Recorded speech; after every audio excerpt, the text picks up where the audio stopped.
I really deserved all that, but you've been always very encouraging, very supporting all these decades that we've been together. And today, again, you've lived up to that role of being a very supporting colleague, friend. I have to first, of course, acknowledge the presence of President IDF, Dr. Andrew, and Dr. Banshi Sabu and his team, the organizers, the representatives of the various bodies and organizations participating in this. And at the same time, I have to simultaneously compliment you and thank you, Shashank. Compliment you for having organized, as you rightly put it, this meet as per the new norms that are going to be followed in the times to come, and brought all of us together. And also thank you that you made me a part of it and gave me an opportunity to be back with a familiar crowd, uh, which sometimes not only gives a feel of being more homely, but also more trustworthy, after the experience of the political exposure that we all have. So having said that, I think, as you rightly said, India has, to a great extent, succeeded in converting this adversity into an opportunity. And one of the manifestations is this online meet that we are having this afternoon. And I think in many ways than one, sometimes it becomes more easily connectable through these means. Like, for example, even yesterday we had an international workshop on COVID, and there were about 16 countries connected at the same time on the same date. And I was wondering whether it would have been possible otherwise, because somebody would have missed a flight, the other would have had some last minute engagement, etc. So I think we will learn to live with these new norms and try to make the best of it, and also try to find the virtues of it. As was being rightly mentioned by Dr. Andrew, and before that by you too, India has, I think, gone through this entire phase of crisis in a very commendable manner. And what I was thinking was that it gave our medical fraternity an opportunity actually to realize not only its inherent resilience, but also its inherent capacity to instantly reorient itself to the new challenges. As was being mentioned by Dr. Andrew, that over the last 2-3 decades, we had been generally and most often actually dealing with the non-communicable disease, primarily the diabetes mellitus and maybe the other metabolic disorders and the coronary disease, etc., etc.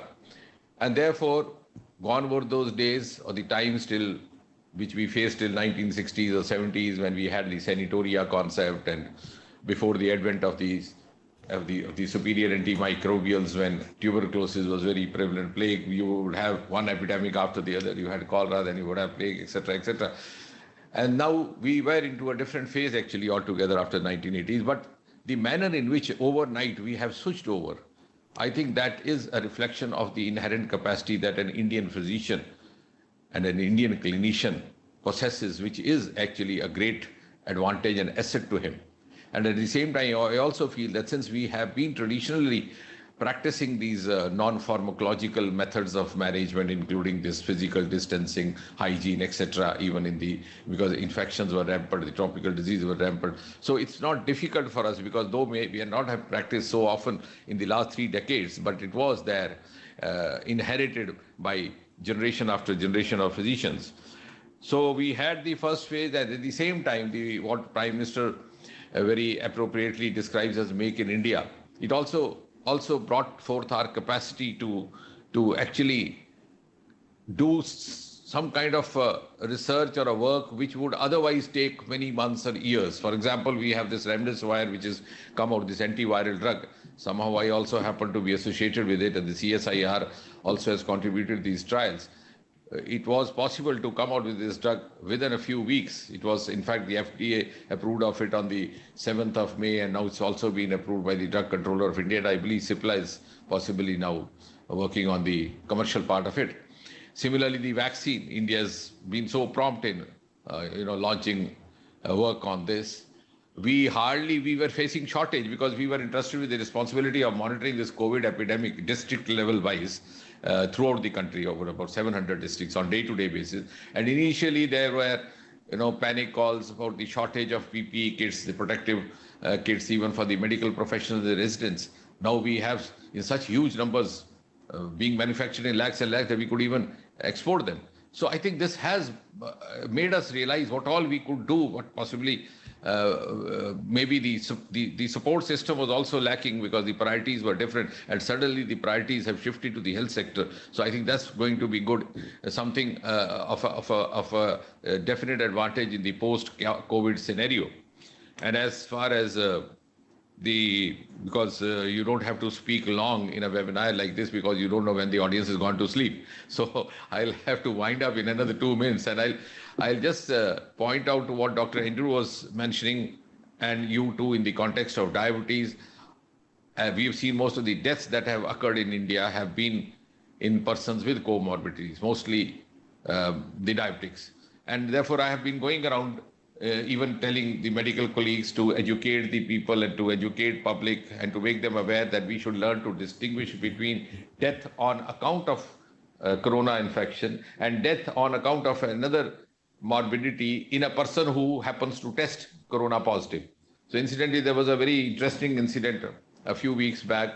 A person died who had actually been under my follow-up also for some time. He was a long-standing diabetic, not taking very much good care of himself, and I think in the terminal days he had all sorts of infections, including the lung infection, and he got hospitalized in a private sector hospital, and finally he passed away. And it was after that he was tested positive, and the media reported that another corona death has happened. So I in fact called up the hospital to tell them that this person, if you had tested him for all the other viruses, they would also have been positive in him because he was so much immunocompromised in the terminal stage. So don't, because people would not understand the nuances of what you are saying. So he died on account of maybe primarily of other reasons and happened to be corona positive also, which he would have been otherwise also for many other viruses. So this is something that is now the responsibility of the diabetologists and ecologists across the country to educate. I think now this is the third phase of this pandemic. First we were with the screening part of the sampling, then the movement of the people stranded in different parts of the country, and now that we, especially the place where I am sitting, this happens to be red zone in Delhi, and it's become so rampant that I was telling yesterday, I said it's something like everybody is corona positive unless tested negative. So in fact it happened. Dr. You call the cardiologist, you've heard of him so many times, he was with us. He was to travel somewhere, and he shared with us, he said, I've heard that there's a quarantine condition over there where I'm going, that destination. So I would do is I'll get myself tested over here and carry the negative report to escape that. And incidentally, he tested positive. So he had to be in home quarantine in Delhi itself for the last 15 days. So now it's time for us, and the responsibility, the onus would lie primarily on diabetologists and endocrinologists, because that's the most vulnerable section of population in the wake of this corona challenge. So to educate them, to make them realize the virtues of social distancing, as they call it, though I think it's a misnomer, it's more of a physical distancing, because had it been social distancing, then we would not have been socially connected today. And the virtues of hygiene and also a good glycemic control in order to make yourself more immunity-wise strengthened. So from that point of view, I think now the real challenge starts, because this is going to last for a while.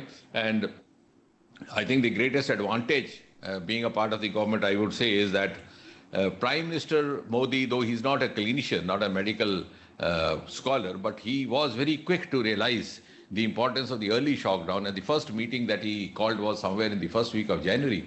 And many of those who attended this meeting did not think too much into it, and they were wondering why the necessity of having such a preemptive deliberation on this. But he was very categorical in saying, just that was almost 6 months back, he said that, look here, this is a country of 135 crore, and God forbid if it happens over here, it will be very difficult to control the rapid spread of the epidemic, and therefore the early lockdown. Now, of course, lockdown cannot continue perpetually. The life has to go on. Life has to move on. We have to go on. But at least the lockdown has now trained us about the virtues of, all these self-discipline that is to be maintained. And now you refer to Northeast.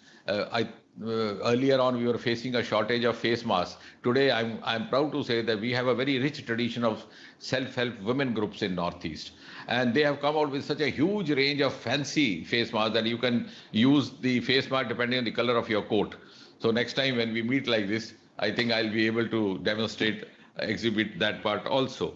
So, with these few words, I have once again to thank you. I think now we would go around causing awareness about it, making our patients realize how best to take care of themselves. And as Dr. Andrew was rightly mentioning, to take care of ourselves first.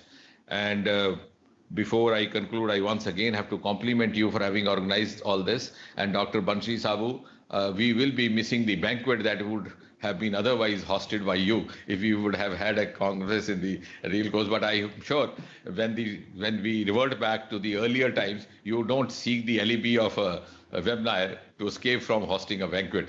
So thank you very much, Dr. Shashank. Very nice being home again today. Thank you.